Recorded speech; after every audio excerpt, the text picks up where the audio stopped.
Welcome into the Coach Class Podcast. Today's episode, we've got Agustin, all the way from DFO, all the way from America. And today we're going to be giving our Premier League predictions for the 2020-2021 season. And also we'll be rating people's transfer windows if they're relevant. If they're not, then we won't be. Sorry, West Brom fans and Fulham fans. And basically any team outside of the top six. But yeah, so boys, what are your thoughts on the upcoming season in the Premier League? I'll let Agustin go first. Okay, cool. First of all, thank you for having me. I'm really happy to be back, and I can't wait to talk about all the things that are coming up. We have so much to talk about for the 2021 season. There's a lot of new transfers. So many things are going on, and I think it's insane. Obviously, we have to talk about some big transfers like Chelsea, and you got a little bit of action from other sides, from Arsenal, Man United. Yeah, we definitely have a lot to talk about, and I can't wait. Yeah, man. So, Keith, what are your thoughts on the upcoming season, especially for Arsenal? Because you guys have been relatively active compared to the other Premier League teams. I'm excited. I'm excited. It's like I think this season's gonna be a lot closer than last season. 100%. I think this season's gonna have a bit of a like. I mean, everything's gonna be close. I think relegation's gonna be close. I think the top six is gonna be closer. I still think the top two will always, be the top two for now. But clubs are making moves to like close that gap. Do you know what I mean? It'll be a lot competitive this season. Yeah, definitely. Because I would go as far as to say, I wanted to hear what you guys think, but I would go as far to say as last season, 2019-20, was probably the worst quality of Premier League football that we've ever really seen. Competitiveness, like level of quality from the big teams, obviously apart from Liverpool, because like at the bottom, the media were trying to make a big deal out of the relegation battle when realistically Norwich and Watford had already been relegated. The only real one was whether Aston Villa would stay up or not, and obviously they got that big result against Arsenal, which if Aubameyang had been alert on that corner, then maybe Aston Villa wouldn't be here. But I don't think it was to do with us. I think it was to do with that, that VAR mistake. Oh, the Sheffield United one. The Sheffield United one, where they literally had a goal taken away from them. Yeah, the second year of VAR as well. And even at the top, like I was looking at the stats, like to get into the top four in the last few seasons, it was like 70, 71. And then it dropped this season. Chelsea got in with 63 points. Mm-hmm. Like, let's just deep that's crazy. And I think this season we'll get into it, like talking about the table and stuff. But I think this season, like, it's going to be very tight towards the top, and there'll be little room for error because I feel like the top teams might slow down a little bit, and they'll leave like between third and sixth, like they will level up a lot. But yeah, so we might as well get straight into it and talk about our table. So Agustin, who do you think is going to be the bottom three and relegated from the Premier League this season? So for relegated, I have at 20th place, I have West Brom. 19th, I have West Ham, who are going through such a huge downfall. And a lot of people got them relegated as well. And then I have Aston Villa at 18th. I don't think they're going to survive another year. Yeah. West Brom, West Ham, and Aston Villa. I think, mine's very close to that. Mine's Fulham last, and then Aston Villa, and then West Ham. I agree with Agustin. West Ham will, with what's going on, they stole their starlet, like Diang. They sold him. I think 12 mil as well. 12 mil. That's nothing. It's a joke. Mm-hmm. But you know what it is with West Ham? They look like one of them teams. They remind me of like just because they have to kickstart in this season, they have to prove that they're not going to get relegated. I think they'll have a good start, but they'll end really poorly. That's why I'm putting them 18th, because I feel like they'll be fighting closely with the teams like West Brom. So I think West Brom could easily get in as well, but instead of, I put Fulham last. So what's your bottom three? Fulham, West Ham, and what was your third team? Aston Villa. Aston Villa. Yeah. I feel like Fulham makes sense. I don't know why you were saying shocked. It's because Scott Parker's got no. I feel like he's not experienced enough. I feel like the reason why he went up was because he was like that. He had that lift where he was like, "Oh, I'm the ex-player," and he had that little managerial lift. But I think that goes out the window when you're in the Premier League. Yeah, for me, I feel like mine's completely different to all of you, and I've got a little bit of hot takes in here. Because, like, first of all, Fulham, I feel like they can't be as bad as they were like 2 seasons ago. Like they had no chance. They had no chance, and they've kind of changed that team a lot. And obviously Harrison Reedy's come in from Southampton. I think he did really well last season. Obviously you brought in Lamina, who is obviously he used to play for Juventus. He was decent at Southampton. I think he'll bring a lot of quality to that team. And Anthony Knockaert, they're taking talent away from one of their closest rivals for relegation. So my bottom three I've gone for, and this is spicy. This is very spicy. It's crazy. But at 18th I've gone for West Ham. At 19th I've gone for Brighton. And rock bottom, this could easily go completely wrong. I'm going for Burnley. Okay, you went full crazy unpopular on this one. As Nelk would say, I went full send. Burnley's an interesting one, man. Burnley's I feel like Burnley's the reason why I put them higher up. They're not that high. I think, I said the bottom five are going to be very close. The bottom six are going to be very close, I think, this season. So any of them could easily go down. But the reason why I put Burnley ahead is just because they have that stability. Yeah. And I feel like this might be their last season. You know why?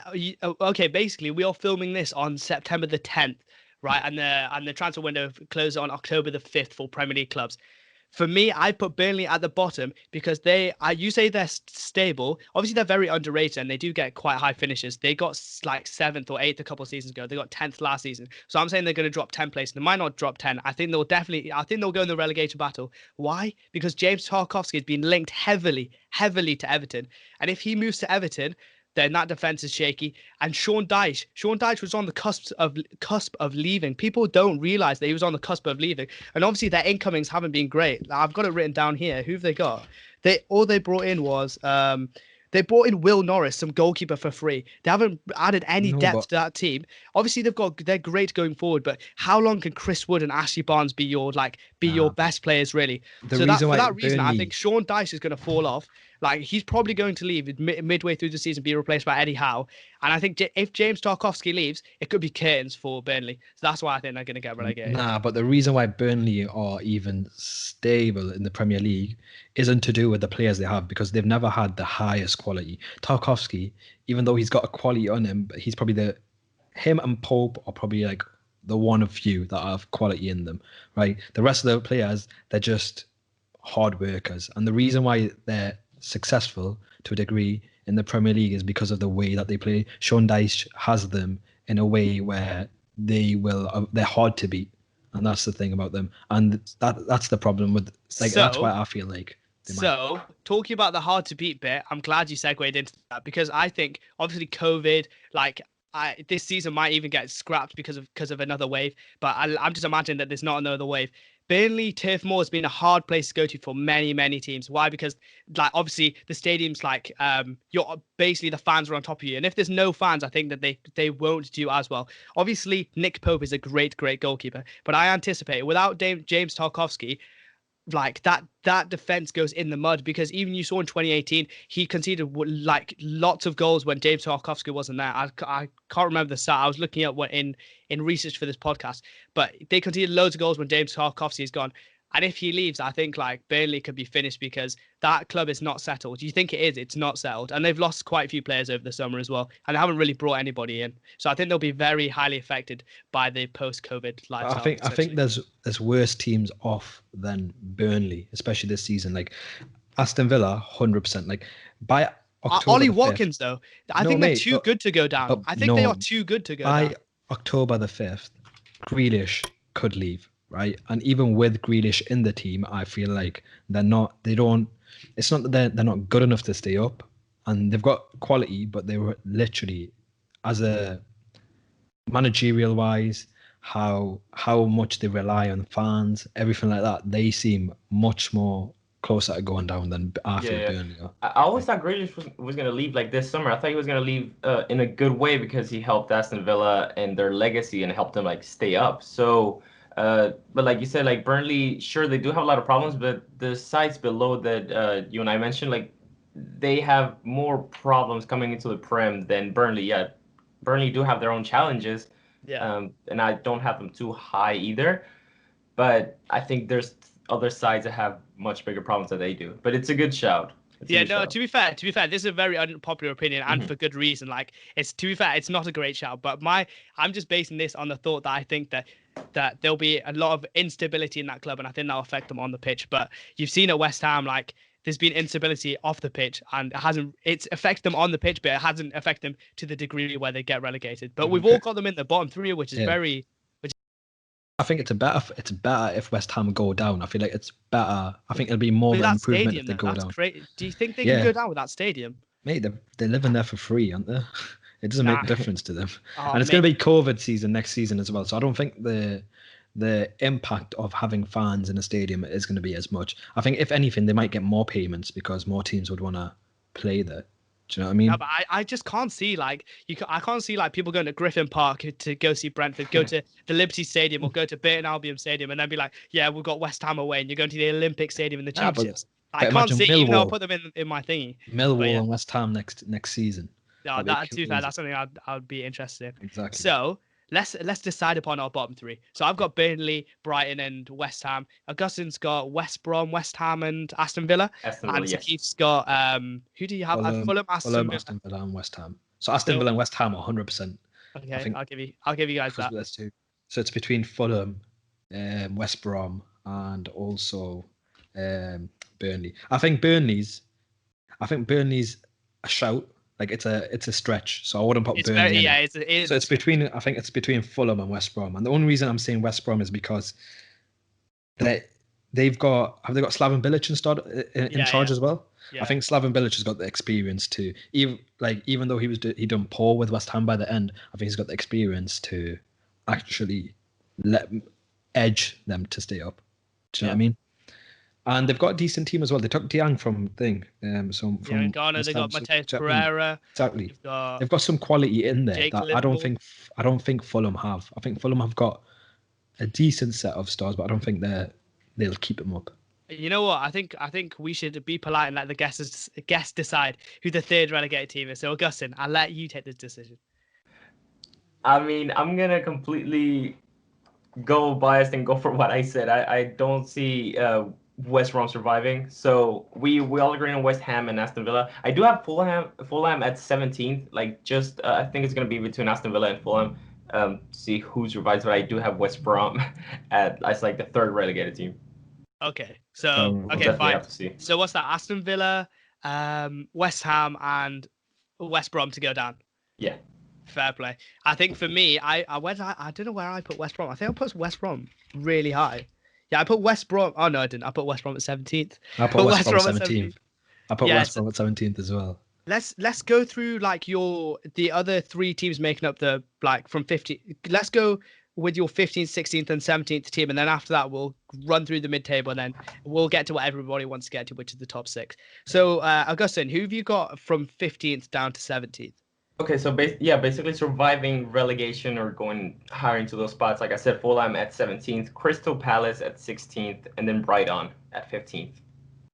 Oh, you know what? I think people are underrating Palace. You know, yeah, Palace were really good last season. Like Roy Hodgson could have won Manager of the Year. Like I can't remember their stats, but they were safe by a mile. And at last, they've got a goal scorer. Well, like a more clinical scorer in Batshuayi that they might get hopefully by October. I think he has signed on loan today. Yeah, I think that's a big step because think about it. They've been with Wickham and Benteke for almost 2 seasons. Yeah, I swear it's been like a meme for like 3 years that like they don't have a striker. Like it's actually been a thing. Because whenever Benteke scores, it's like his first goal in like a year. Mate, it's disgusting. But I genuinely think for me it was from 17 it was West Brom, then Burnley at 16, Brighton at 15, and just because I know that's what we're doing, but I think the last team that I was saying that will get stretched into the relegation battle was Sheffield United. I agree. I agree. 39 goals last season. That's the only 4 teams scored less than them. People aren't talking about that. Only 4 teams scored less than them. They've lost Dean Henderson. Obviously, they brought in Aaron Ramsdale. And for that reason, my 15, 16, 17 is Leeds at 15. Surviving, just like Leeds. Yeah, I put Leeds 15. Right. I don't want to overrate them too much because, Sheffield United at 16 and West Brom at 17. Obviously, we've already put West Brom in the bottom 3. But yeah, I think Sheffield United will struggle next season. Second season syndrome is coming for them. Second season syndrome will kill them, 100%. Yeah. And I think the quality the lack of quality will prove because they are good as a team. It's just that System's the amazing. systems Chris Wilder had an amazing first season. exactly, but it showed as soon as, because they were so like potent away from home. After COVID happened, you can see that their fans, because of the lack of because they don't have any fans in the stadium, it literally did affect them a lot. Yeah, yeah, but Definitely. to be fair, I think after COVID they beat us 3-0 at home, so I can't really chat too much about. Oh, Sheffield are dead, but yeah, I'll put them at 16. So Augustin, what was your bottom three? I forgot what you said. Bottom three, I had Fulham at 17th, Crystal Palace, and then Brighton. Brighton. To be fair, me and Sakif always have this conversation about Brighton. Like every week, I feel like my mind changes about Brighton. I've convinced him. Yeah, the thing is, no, you convinced me that Brighton were good, and then like No, I didn't. I said Brighton are crap. no, you told me how good Dunk was. Show me how good Neil No, Maupay is. No. I've always said that Brighton, for me, are probably closer to going down, because I said I don't think Graham Potter could keep them up, because even though they have a nice way of playing and they have like a play style that's very like good on the eye, I don't think they remind me a lot of Swansea, because Swansea were good on the eye and everything like that, but the thing that they lacked was that grit to keep you up from relegation. You can't play nice. You can't play a nice style of football and stay up from relegation. Yeah, but the thing is, the one thing that I put them in my bottom three, which is contradicting everything I'm about to say, but like when you have a centre back that people are looking to spend about 40 million, Chelsea being rumoured to sign him for like 40 million, I don't think it's going to happen. And when you've got a striker that's scoring like 10, 11 goals in his first season in the Premier League with very limited like support, and you've obviously got Aaron Connolly who's going to build upon his success last season. I think that for me, I put them as low as they did, because I feel like I was estimating the importance of Aaron Moy and the fact that he moved to Shanghai. The fact that he moved to Shanghai, they didn't get much money for him. I feel like that could make them struggle, and I think they will only just survive because of the defense, essentially. Yeah, perhaps. Yeah. And even then, Lewis Dunk's got until October to leave. Yeah. So. Yeah.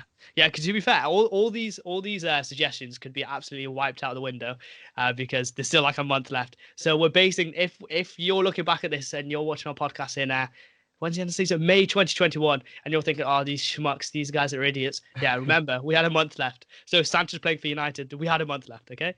But yeah, so let's decide who should be 15th, 16th, 17th. I feel like we'll put Brighton there, because I put them in my bottom three, and Augustin's put them low down there. And I'll put Fulham there as well. Yeah. But 15th, Sheffield United. Yeah, I would say so. That's what I put, Sheffield United.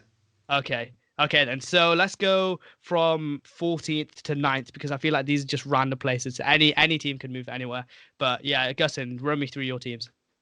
So we're starting from 14th. Okay, at 14th, I got Sheffield United. And like you guys said, like that second season syndrome is going to affect them a lot. They don't have a lot of quality up front. They just lost Dean Henderson. They replaced him, sure, but it's going to cost them. I don't think they're going to have, that great of a push that they had last season in the beginning. So we'll see about that. We have 13th. We have Leeds, Newcastle 12th, Southampton 11, and then Burnley at 10th. Ooh. Too bad. The Newcastle one, I thought you might put Newcastle a little bit higher. I thought so, but it was definitely a tough call. Like in any of these, like you said, from 14th to 10, anything could happen. Everybody's bringing in a lot of good players, and we're gonna see what happens. Yeah, it's like very random, because whenever you watch any Premier League predictions, like people look so dumb because they put random teams in the mid-table, and like they end up like 16th, but they put them on like 10th. Yeah, the mid-table is always like probably the toughest part. Yeah. Like nobody wants to watch that, nobody wants to see that, and nobody wants to predict that. Yeah, so for me, as like I said, Sheffield will get pulled into relegation in 14th. And then I put Crystal Palace at 13th. I put Newcastle at 12th, which is surprising. And then Southampton at 11th and Leicester at 10th. Ooh. Leicester should drop down 5 places. I think they will, yeah. Yeah. I think they will. Okay. So I feel like I've gone way too much. Like you guys have gone quite safe compared to me, because my from 9 to 14th, I've got Newcastle at 9th, I've got Everton at 10th, I've got Crystal Palace at 11th, I've got Aston Villa. I've got Leicester at 12th, and I've got Aston Villa at 13th.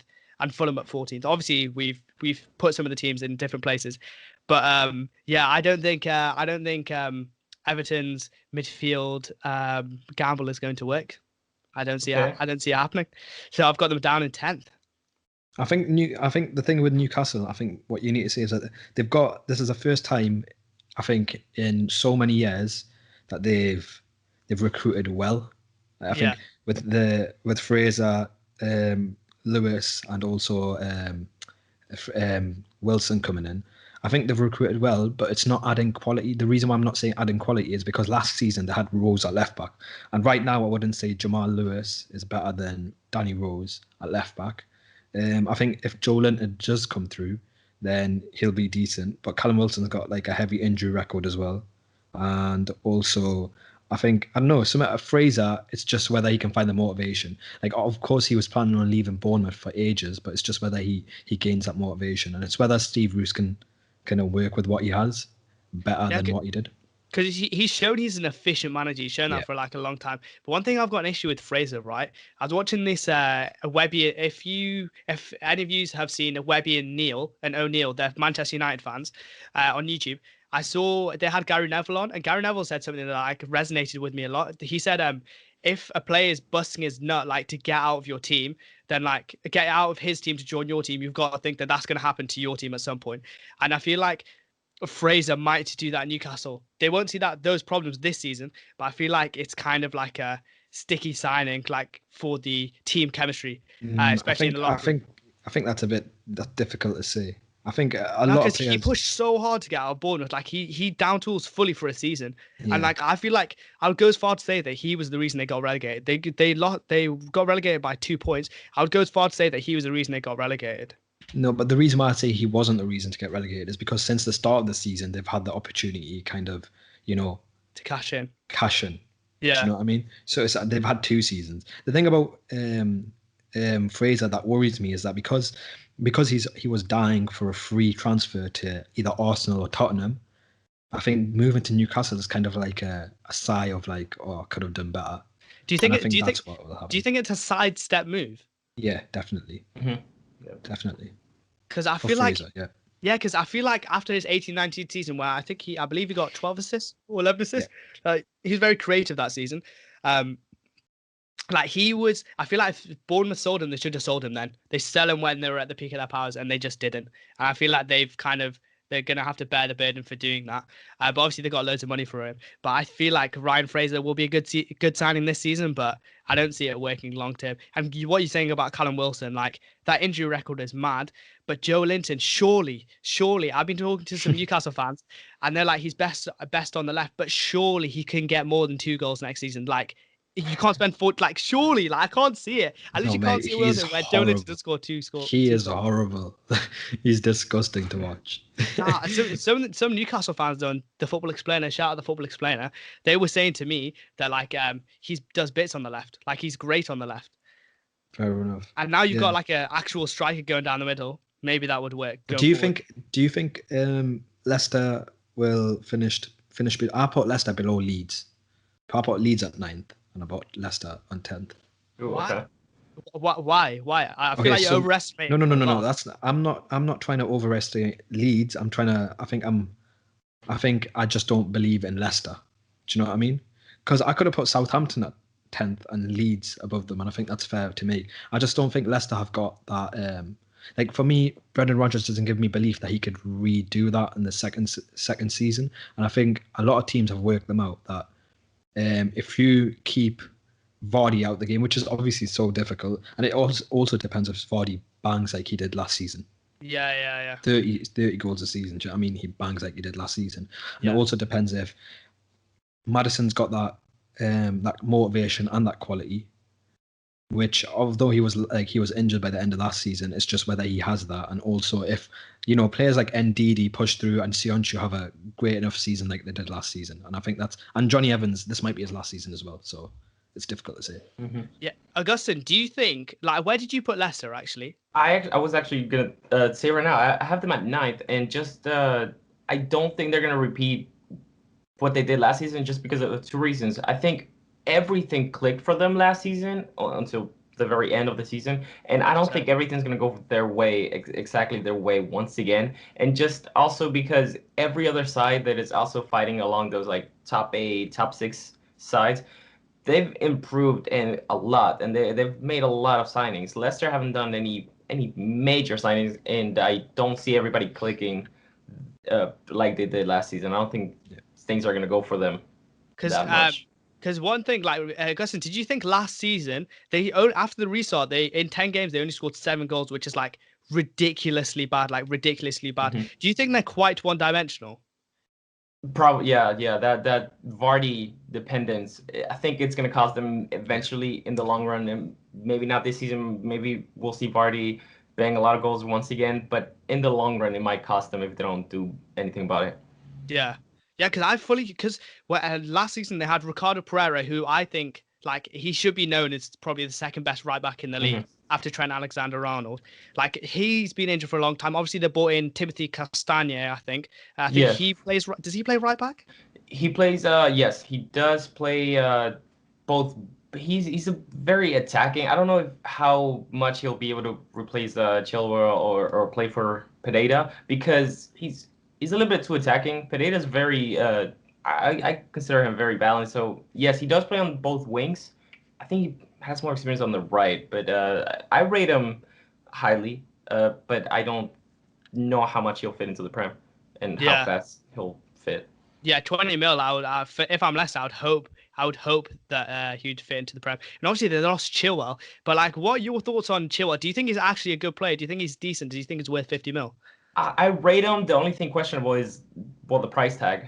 But I mean, he's a young left back, and he's already been proving in the league. So I don't think it's that much of a gamble. It's just a matter of like, well, it was 50 million after all, and they already have Marcus Alonso. Sure, I think I consider this an upgrade, if anything, but 50 million for a minor upgrade, I don't know if it was the most necessary transfers. Yeah, but we'll see, I guess. Yeah, 100%.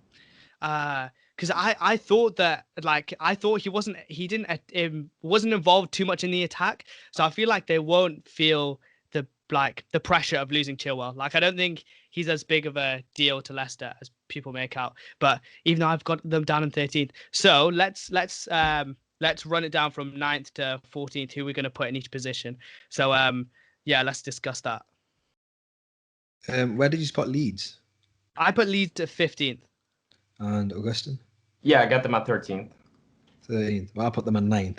I think putting them between them, so we put Leeds at 13th. Okay, let's put Leeds there. And then I am going to say Leicester 10. Okay. Is that fair? Yeah, fair enough. I've got Everton 10th. Yeah. But yeah, we'll put Leicester I think 10th. because both of us are probably going to put Everton higher. Yeah. So I think Leicester 10. Where did you put Southampton? I put Southampton at 8th. 8th?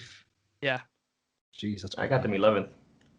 Yeah, I got them 11th as well. Did you know they got 2 more points than Leicester did after Leicester beat them 9-0? Yeah, I know.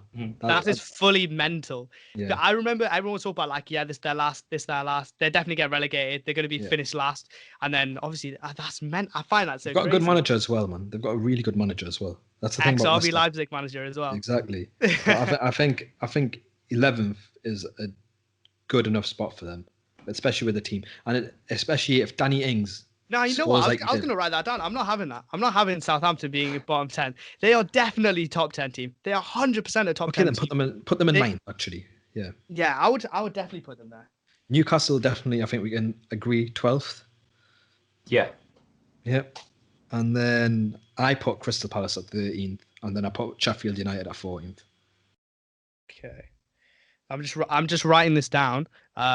Because I forgot to write down the 15th to 17th.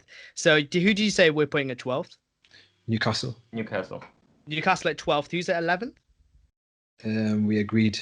Well, you didn't agree Southampton, but we said Southampton. I'm not having them. I'm not having them there. So tell me 15th, 14th, and 12th. 15th, 14th, and 11th. Who do we have there? 15. What did we say? I don't think neither of us agreed. I think you and I agreed that Sheffield is 14th, but I'm not sure about 15th. Yeah. I put Sheffield at 14th. I put Sheffield United at 14th. I'll put it on the record that I think they're going to finish 16th. But yeah, I'll put them in 14th for diplomacy reasons. Do we say Palace is 11th, or do we say Palace is 15th? I put Crystal Palace, but I don't mind having Crystal Palace at 15th or 13th. I put them at 13th. Okay, if we put them at 13th, that means Leeds move down to 15. Really? Do you think Leeds will finish above or below Crystal Palace? Yeah, actually, I'm interested. Agustin, fellow Argentine with Marcelo Bielsa, how do you rate him? I rate him very highly, but maybe I'm not the best person to ask, just because I'm definitely gonna be biased about this. I think he's a tactical genius, and I think he's gonna bring the best out of this side. I have Leeds at 13th. Yeah, but why do people in Argentina think he's a god? I don't know, like for the mere fact that he's Argentinian. No, actually, I don't know. I've seen a bit of I did my research on him, and he just. And, he is good, definitely. Yeah.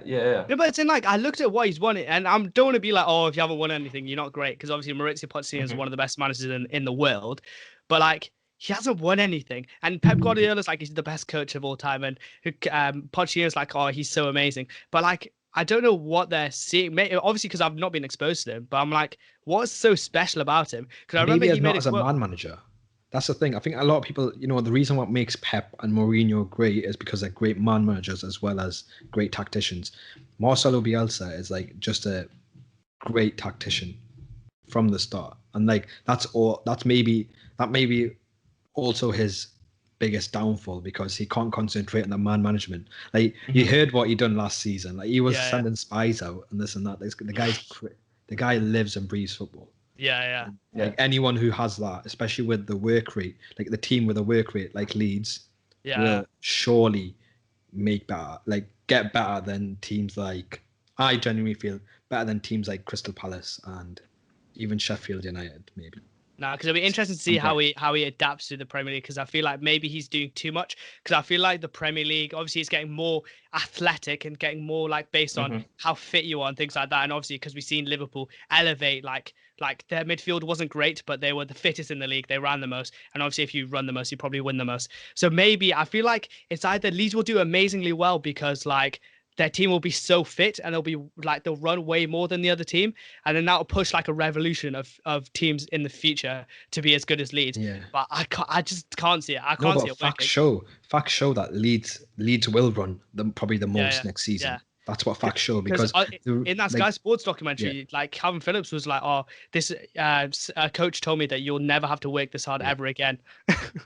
Literally, 100%. I genuinely do feel like Leeds will be above Crystal Palace. So I think Leeds and 11th. Leeds at, did you say 13th? So I've got Southampton 9th, Leicester 10th, Newcastle 11th. No, Newcastle 12th, Palace 13th, Leeds 14th, Sheffield United 15th. Who did you have at 11th?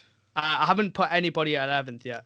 And what are the teams left for 11th? So we've got in the bottom three, we've got West Ham, West Brom and Villa. 17th, we've got Fulham. 16th, we've got Brighton. At 15th, we've got Sheffield United. And at 14th, we've got Leeds. 13th, we've got Crystal Palace. At 12th, we've got Newcastle. At 11th, we haven't got a team. And at 10th, we've got Leicester. And 9th, we've got Southampton. Okay. I think Leeds at 11th. I can't lie. I think Leeds should be up. Who's going 14th then? Push. Burnley. Oh yeah, Burnley. Yeah, we'll put Leeds 11. Is that calm, Agustin? Yeah, that makes sense. Okay, calm. I was wondering. I was like, well, who the hell are we forgetting? Do you think Burnley and Sheffield could swap? Well, to that, I think they were going to go right down to the bottom of the table. So you're asking the wrong person, Agustin. Who do you think is going to finish higher, Burnley or Sheffield? For some reason, I put Burnley at 10th, and you might think I'm overestimated them, but I see them as a solid side that could get 10th once again. So I have Sheffield 14th, just because I don't see I don't see them going through that good of a run again this year. Okay, we'll put Burnley higher. Now, to be fair, like I don't think you're crazy. I think I'm crazy because you're basing yours on facts. I'm basing mine on things that might happen rather than things that have actually happened. But yeah, so that's our bottom 9, and now it gets interesting. So the teams we've got left are Everton, Wolves, and the Big Six. So let's go 8, 7, and 6. So Augustin, who have you got? 8, 7, and 6th. Okay, so for 8th, okay, so we're doing 8, 7, and 6th. Let's do 8, 7, and then we'll do the top 6 in its entirety. Okay, cool. For 8th, I have Wolves, and I there's basically 3 teams out of the top 6 that you always wonder where they're gonna end up. We talked about Leicester finishing lower in the table, so we're left off with Everton. You put Everton pretty low, and we're also left off with Wolves. I put Wolves as my 8th. It's a good thing that I don't think they're gonna lose Raul Jimenez to Juventus. So that's definitely going to help them out. But I see them going 8th just because their other sides, basically the other top 8, have improved a lot in this summer transfer. Yeah. Who they signed? They signed the Portuguese striker. What's his name again? I'll refer to my notes. They've signed Fabio Silva, centre forward from Porto. They've linked him up with Vitina, some cam on loan from Porto, and they've obviously got Marcal, the left back from Lyon, for 2 million. You see, they seem like, I haven't seen much of them. I've seen a little bit of the Lyon left back, but they seem like solid signings. But it's just the other there's a lot of other teams that have done a lot of more action in the summer transfer. So I have them at 8th. Because what do you think of that Fabio Silva signing? Because obviously he plays the same position as Raul Jimenez, and obviously a team like Wolves are not going to bench somebody they bought for 40 mil. So how do you think Fabio Silva, if you've seen anything of him, is going to fit into that team? I think I've seen a very little of him, but I think his play style is more of a creating chances for Raul Jimenez. So I think it's a signing to help out Jimenez and help out in the attack. I don't think it'll be like a typical 2-striker partnership. I think it's more of a center forward and Raul Jimenez banging the goals. Yeah, because he plays center forward or striker or cam, but Wolves play a 3-4-3, and obviously they have Neves and Matinho. Neves wasn't great last season, but I can't see him like.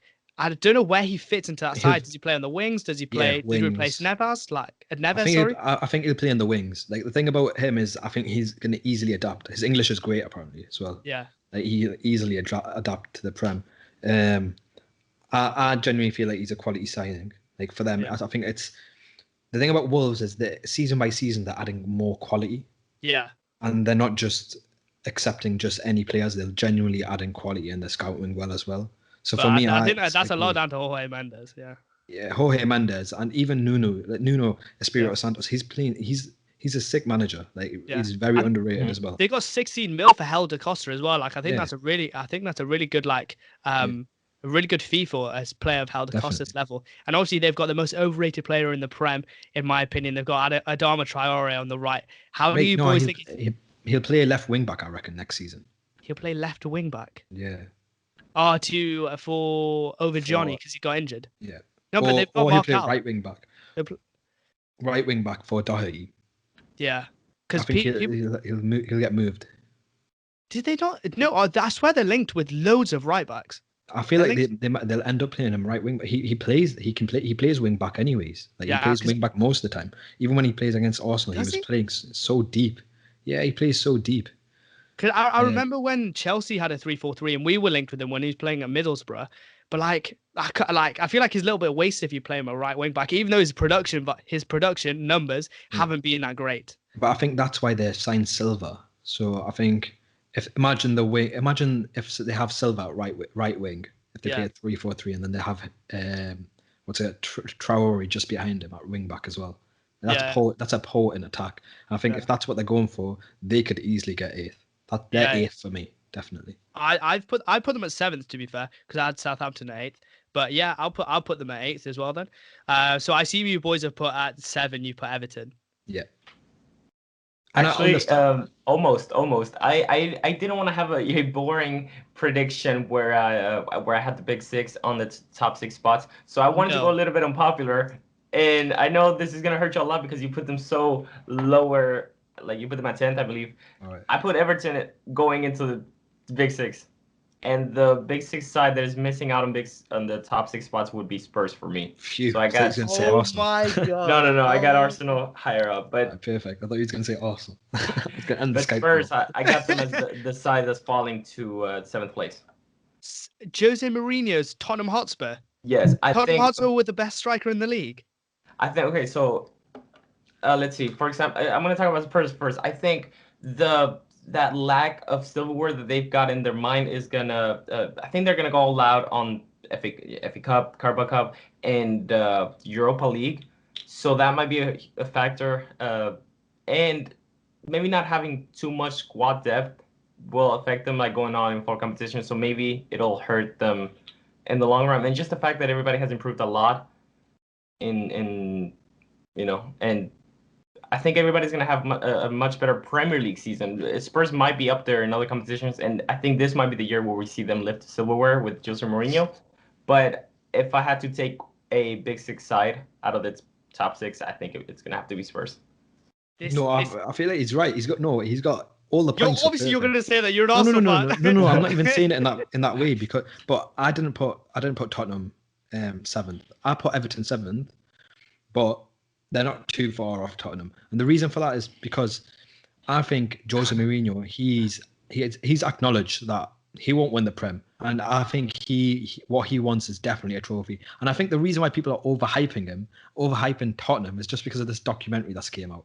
They're making it seem like they're like the best team in the world. Bro, they're literally bang average. If you're going to talk about this documentary, you see Aurier as they portray him as a big problem. Who do they get in to replace him? They get Matt Doherty, probably one of the best, most underrated defenders in the league, from one of their rivals, obviously because they finished in the same level. Spurs, I just can't believe that you have put them like outside the top six. I put them in the top four. I'm going to break it to you. I put them in the top four because when you have the best striker in the league, probably top 3 or 4 strikers in the world, it changes the way you play. And if you got a fit Harry Kane, there's no way in hell that they finish 7th. There's no way. The only reason they finished, I think they finished 5th last season. Did they finish 5th or 6th? The only reason for that was because of such a poor start. And you think of Mourinho's side, to be fair, I get the points that you two guys have talked about, like him going going for it in the cups. But I think they're going to fail in the cups again, and I think they will definitely get top 4. But I've just got my mind blown.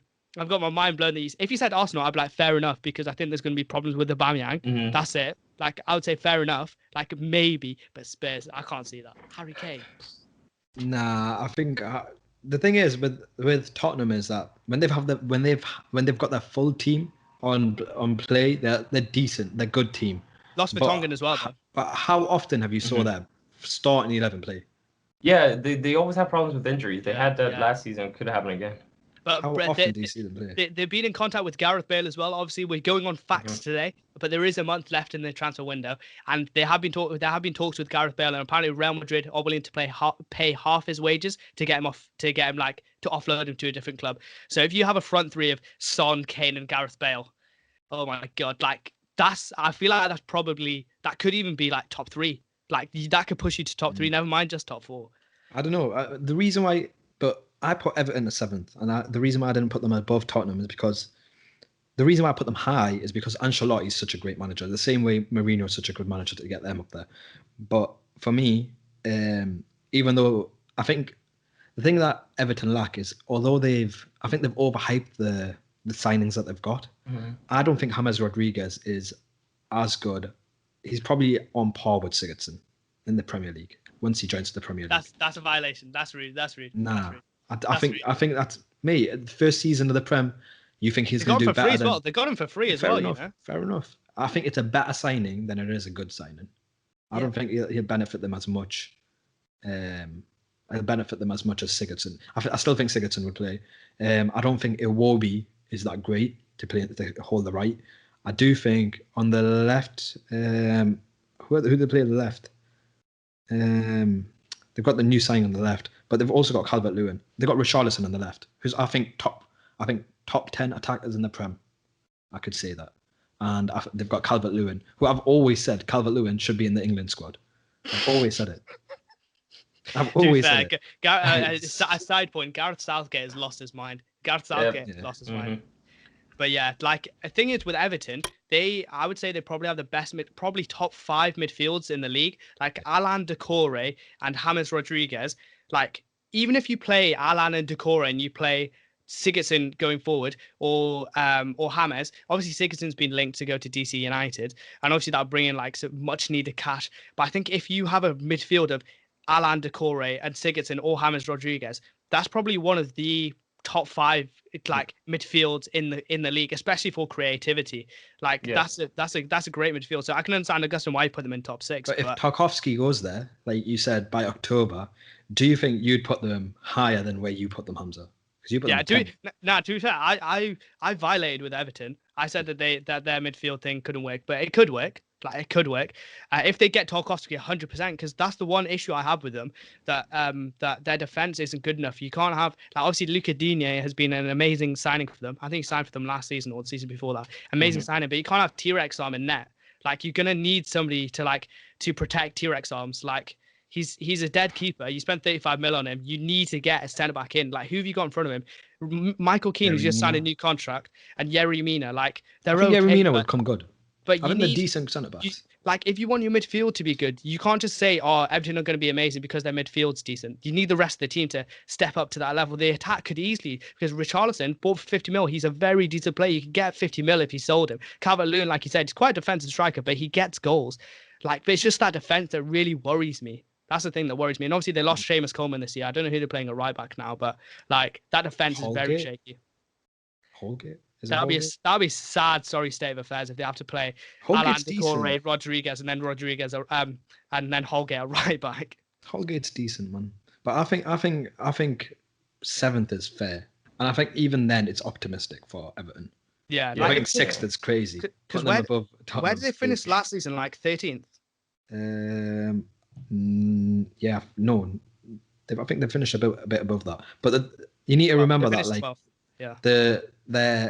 Their season started so poorly, poorly, and Ancelotti is such a great manager. Yeah. So I think 7's fair for them. Okay, sorry, Agustin, you mean overpowered, mate?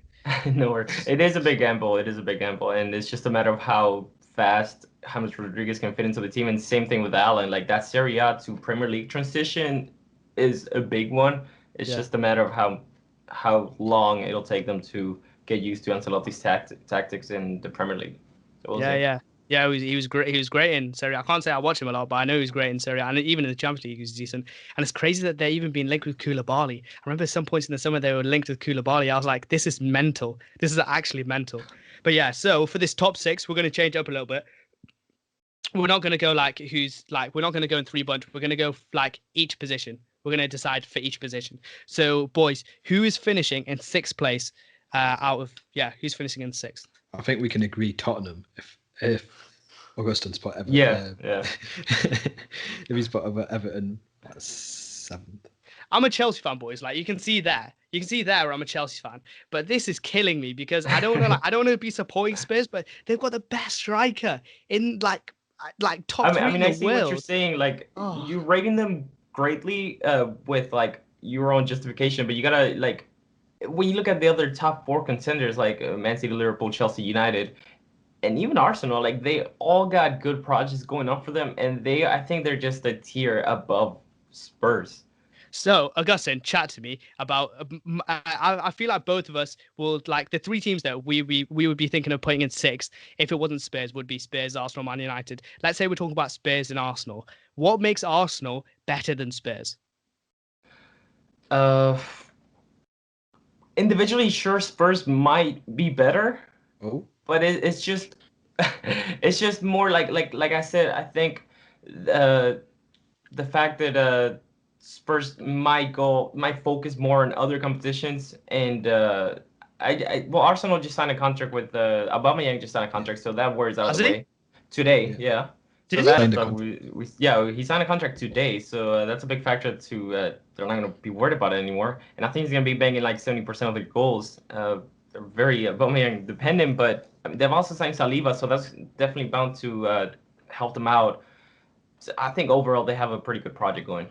Because I feel like people made such a big deal out of mistakes Luiz and Mustafi made, and obviously speaking to Sakif's an Arsenal fan, and he's saying like they're not that bad like in normal games. They make a big mess. They fuck up, like have huge fuck ups, but they're not poor all the time.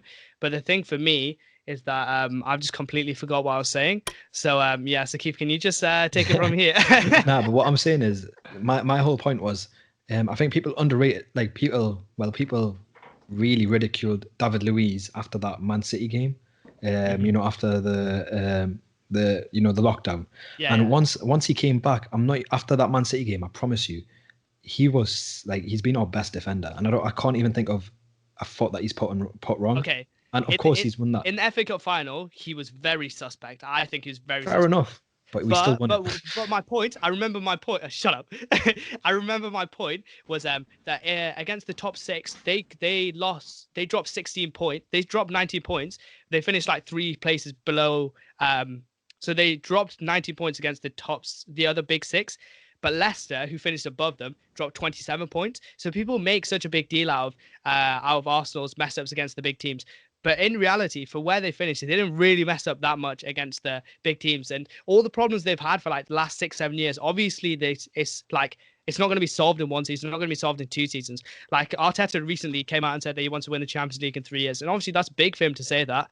But like, I think people make too much of Arsenal's issues. I thought that I put Arsenal at 6th because I thought that Aubameyang wasn't going to sign the contract. But obviously if he signed the contract, it's a completely different story. But I think that I don't think they are that Aubameyang. They won't be that Aubameyang dependent because I think Pepe is going to step up to the plate this season. Yeah, I think Arsenal this season have got a lot more goals.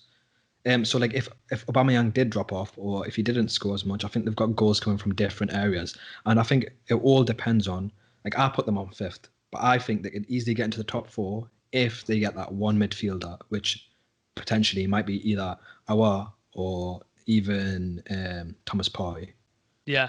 And I remember we had a video and you asked me who I'd rather have, Partey or Upamecano, and I said Partey. So if we get Partey, I still think that's wrong. You know. No, I think Partey because we've got Gabriel Magalhaes now, and no one's saying that he's going to be the best. No, yeah, I get that. But we've addressed a situation. But on the other hand, you say like obviously you're choosing Partey not because he's a better player than Upamecano, but because it's a more like you need to address that issue in your team.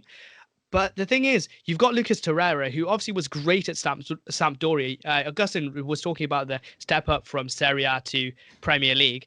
But like, if you got Torreira at CDM and he evolves in that position, then surely getting a centre back like Upamecano is more important. No. So Torreira's problem wasn't that his quality. Everyone knows he's been great. Like, even for Arsenal fans, we rate him so highly. The problem with Torreira is that he's homesick and he just does it. He hasn't got that motivation to play. He's even said it himself. He'd rather go back to Italy. He's just homesick. Yeah, that's got nothing to do with Arsenal or anything like that. But if we want to replace Torreira with a quality player, that's how much we rate Torreira. That we want to replace him with Partey. So do you boys think? We've decided 6 we're putting Spurs. So do you boys think that they will get 5th or will they break into the top 4? I don't mind 5th. I have a 5th. I don't mind. I've got Manchester United 5th. I think if they sign a centre mid, then 100% above Manchester United. Mm-hmm. To Arsenal. Yeah. If they sign Thomas Partey. Yeah, Fabrizio Romano said that Olympic Lyon was saying like 60 mil for Aouar, but obviously you're never going to pay that money. But like I think let's move on to Manchester United. Obviously, we're filming this on the 10th of September, as we've said many times. And if they sign Sancho, then obviously like I think they will be above Chelsea, never mind above Arsenal. But I think right now I can't see that system working so well. Obviously, last year they had a really good record against the big 6, but their signings are being so disjointed, and they're not like last year. I thought they would be great because they built this identity, British identity, bringing in British players, surrounding the team around Rashford, and obviously if Pogba gets good and the feel good factor from Ollie, I thought they would be amazing. But like the last season kind of showed that Ollie's like not really up to the task. When push comes to shove, he gets knocked out in the FA Cup final. He got knocked out by Sevilla in the semi-final. Like, I don't think he's really up to it. And in a 38-game-long season, I don't think they have the depth and quality for that. Obviously, they addressed that a little bit with Donny van der Beek, but I think if Arsenal have a Pierre-Emerick Aubameyang and they have a firing Pepe, they go far ahead from Manchester United. And obviously, Greenwood, who knows what the effect of what he's just done, what effect that'll have on his mental state, because obviously they relied a lot upon him. He's a 19-year-old kid. Kid, and they've relied on him so much. So I can't see them getting top 4. So that's my argument for Manchester United finishing. I think Manchester United have got bigger what ifs and a lot more what ifs than Arsenal do. Like they're saying, what if Greenwood fires? What if Rashford can get another 17 goals? What if Martial cannot be inconsistent. What if Bruno Fernandes gets more goals this season? What if Pogba stays injury free? And what if Van der Beek can settle? Yeah. And how do they even fit that in? And I think they've got much bigger what ifs, like all around their team, than what Arsenal do. I think Arsenal, they've got a steady path. Yeah. I think that's fair to say. Yeah. So Augustin, are you calm if we put Man United at 5th, or have you got them higher? So I have them at 4th actually, but you can put a good argument for either Spurs and Arsenal going into 4th, and Sakif is probably explained it very well. I think for Man United, it's too big of a gamble because all of these players, like you said, there's too many what ifs. I personally see things going their way with the signing of Van der Beek. That's going to add a lot of good rotation, a lot of squad depth, and if they do manage to get Sancho, I think they're actually closer than most people think. I think I saw. What is it? One report that they're just settling money. Dortmund won 120 in total, and then Man United are offering like 90 or 100, and then potentially 120 with add-ons. So it's just we're getting there, and I think we're gonna end this transfer with Sancho being a United player. If that were to happen, I see them as top 4, and so I made my predictions based on what signings I think will happen. Yeah. So I have Man United at 4th, but it's gonna be a big gamble. It's gonna be a matter of a lot of factors. Like Sakiva explained it very well. Like, can Martial be not inconsistent? Is Greenwood and Dan James gonna be as good as they were last season? There's too many things going on for United. It's gonna be good to see. Also, with like Sancho, like personally for me, with Sancho, I don't even if he does sign, even I think maybe not this season, you'll see the best of him. Not because of that, because last season Greenwood had 17 goals, and I think he had so many goal contributions as well. I think he had like above 17 goal contributions in some way. That's about how much Sancho is expected to get. So, I mean, so like if you swap them about, the team won't change really, because the goal contributions will still be the same. I just feel like Sancho, although he's such a high quality player, I don't think you'll see the best of him even if he joined this season. I don't think it'd be as big of an impact as people expect. Yeah, because I feel like people are making such a big deal about him, like having personal terms agreed. Because having personal terms in the transfer is the easiest thing. Because like you've seen the Kai Havertz deal, he had his personal terms agreed like a month ago, and then he only signed last week because it took so long for the transfer fee. But I don't have any faith in Ed Woodward to pull his finger out and just pay the money, because on Sky Sports the other day, they were talking about discounts. I'll go from 120 to 100 mil and then go from 70 mil plus add-ons. You think you're going to get Jadon Sancho, one of 3 generational talents in this generation, for 70 mil plus add-ons? I can't see it happening. But we'll put Man United at 4th and we'll put Arsenal at 5th based on if Sancho moves. But I'm fully in there. I fully think that if they don't get Sancho, then they'll get 5th and even maybe 6th. But yeah, that will be our 5th and 6th, 4th and 5th then. So now going into the top 3, we've obviously got Manchester City, Liverpool, and Chelsea. So Agustin, who's number 3 for you? So I'm actually interested to see what you're going to say about this. I don't know if you're going to take a big gamble once again, but I got Chelsea at 3rd.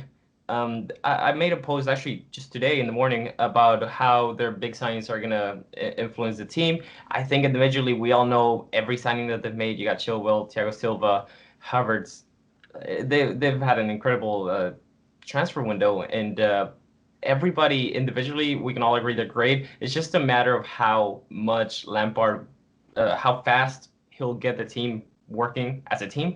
And I think in the Premier League, there's very small room for mistakes and taking your time to get the team together. For example, we saw Liverpool 2 seasons ago. They finished second in the Premier League with like 97 points.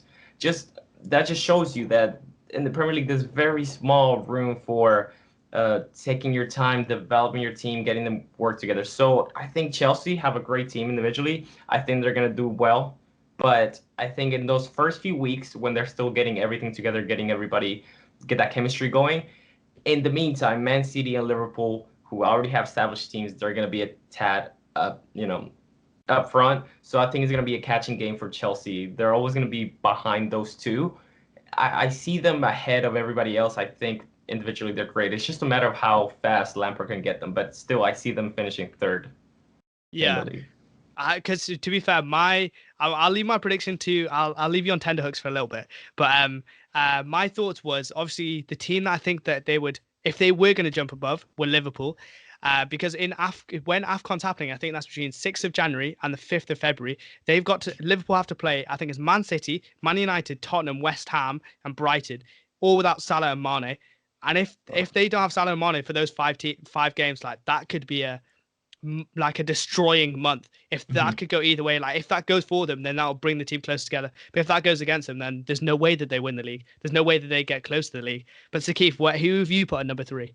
So I think mine's very close, right? So I put Liverpool there, right? I put Liverpool at number 3, right? But there's a reason for this, right? This depends on Chelsea, right?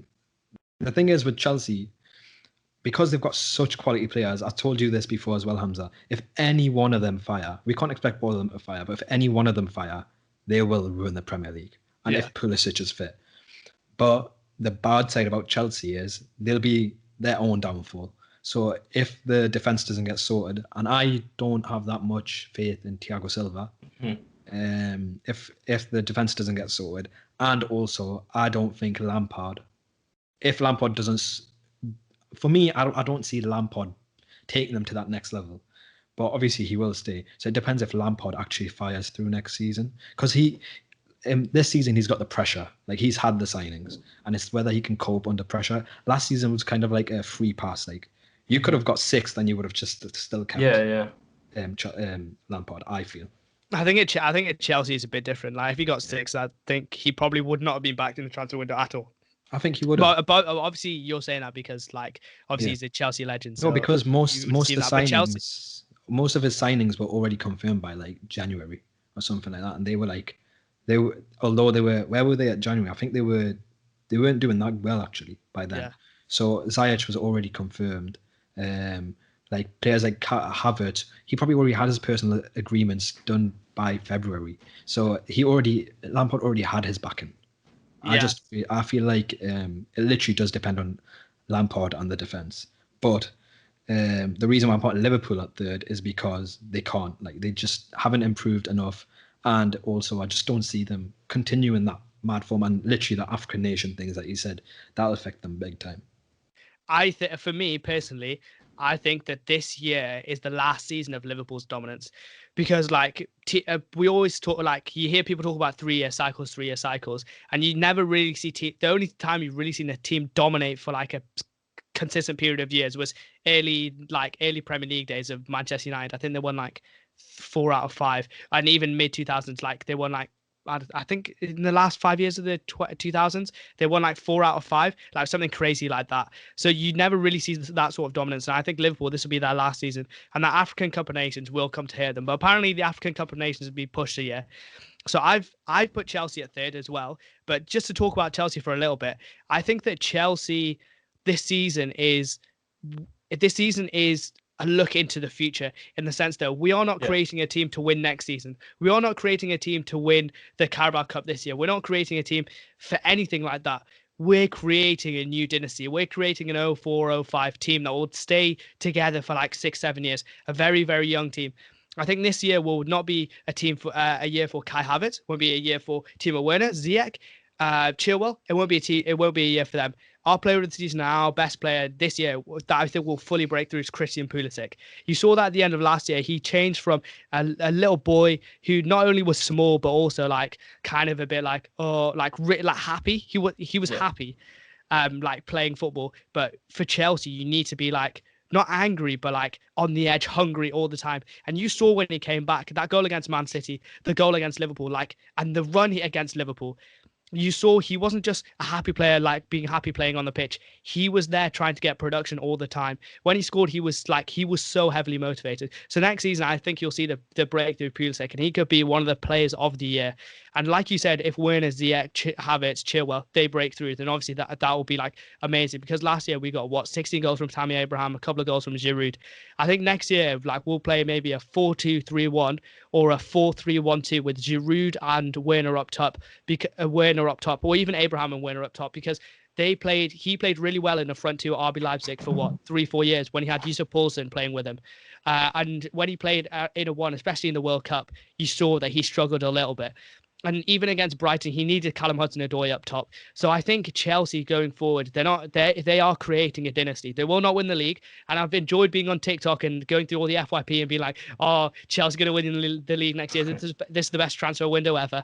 But we are creating a dynasty. We're not creating a team to win the league. So I think we'll finish third. I think you're giving yourself too less. Like, I feel like realistically, Chelsea, like, I don't know, I can't speak for you, but I think the thing about 04 and 05, they won straight away, right? They when this is you already had Terry in that team. Yeah. I think you had Drogba there for a year, maybe. You already had Lampard in that team. The two that came in were Cech and Drogba, and Ian Robin. I think Chelsea will have to win at least one trophy, or because if they have a poor season, and like you said, I don't think Abramovich will give that benefit to Lampard. And that would mean a new rebuilding. Chat to me, because you're saying this 04-05, obviously it's been kind of similar. Like, we brought in like huge players that had a big, like, huge effects that were young at the time.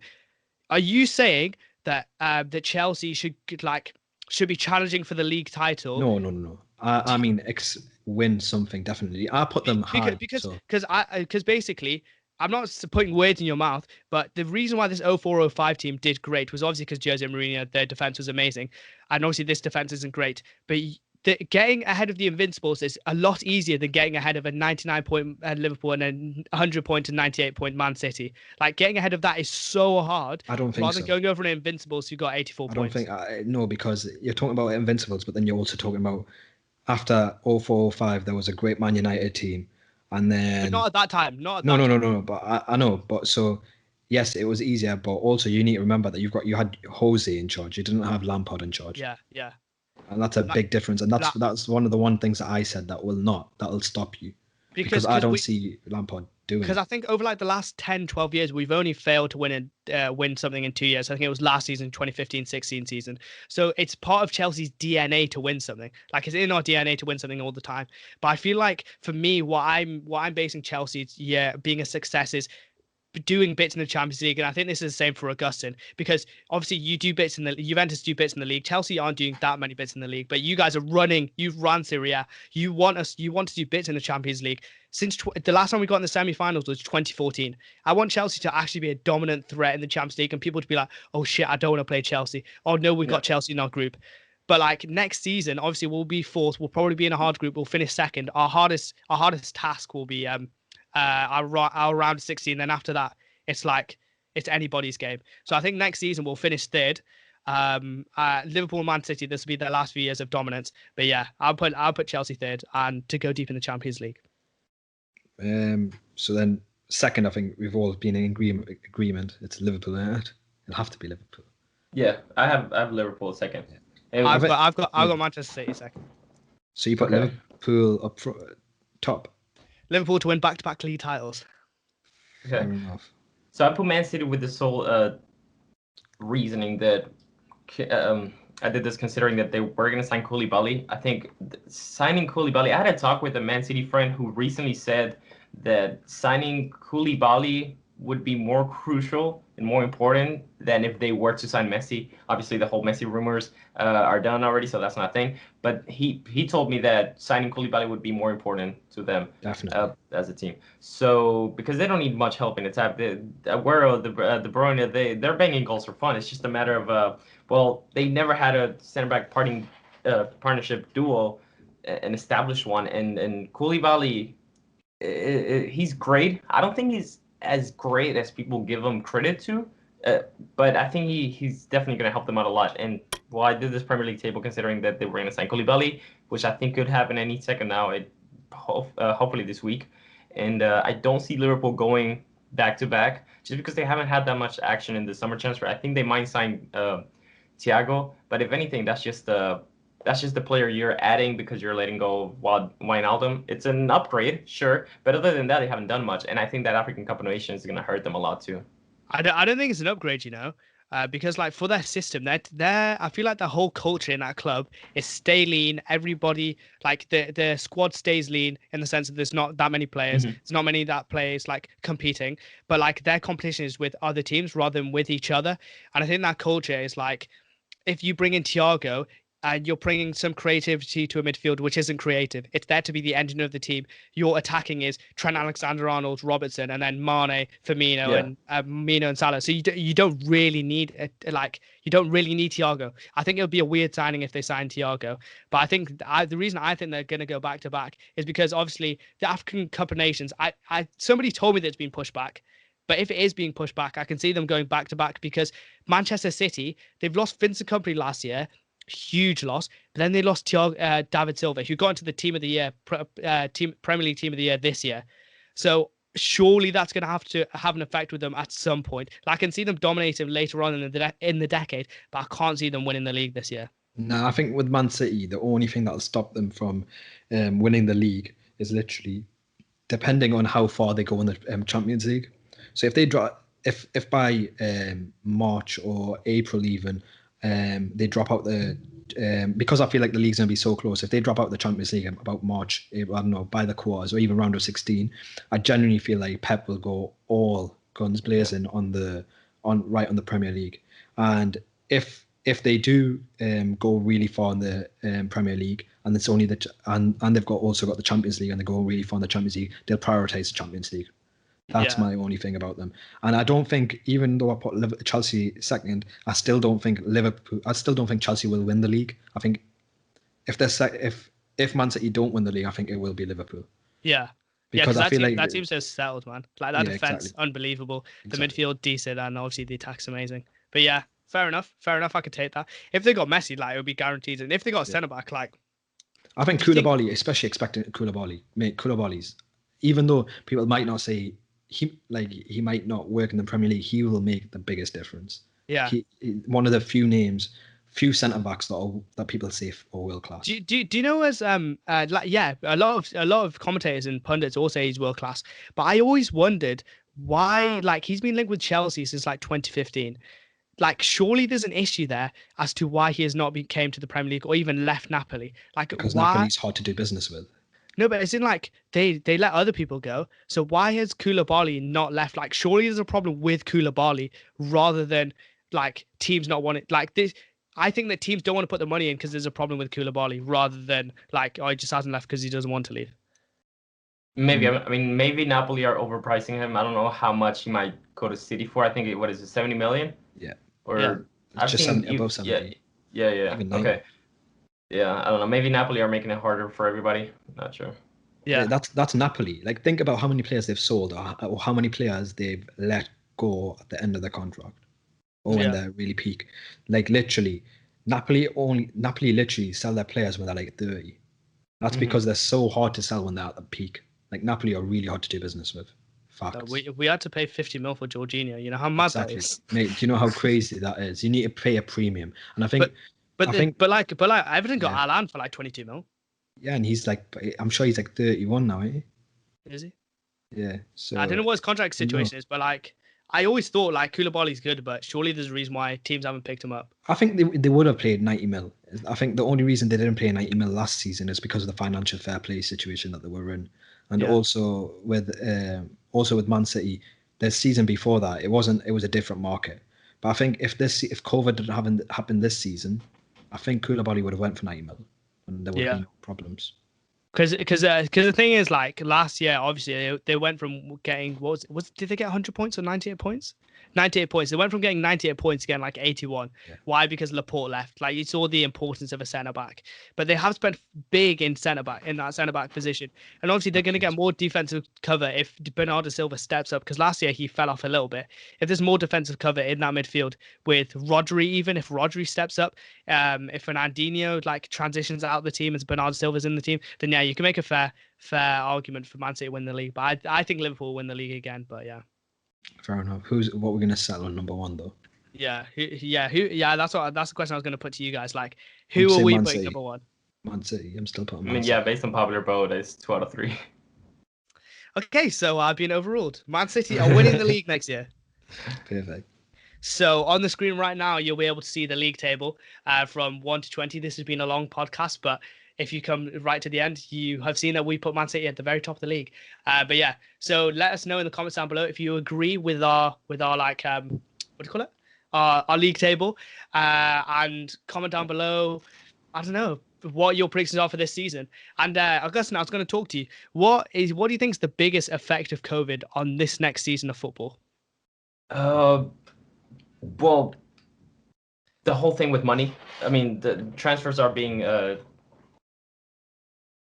transfers are basically much cheaper now. There's a lot of teams having there's a lot of lower teams, like second division teams, third division teams going in like almost bankruptcy, and even big sides like I think Valencia are having problems with their wages.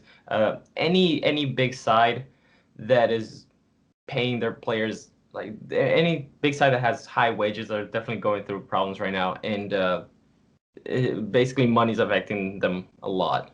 Money's being affected. Yeah, because but I'm talking about like on the pitch. Like I saw this stat where I was like, in Bundesliga, because obviously they're the first league to come back. They went from like home teams would win like 60% of the games, and they went from like 30%. So like, who do you think is going to be most affected by lack of fans in the Premier League?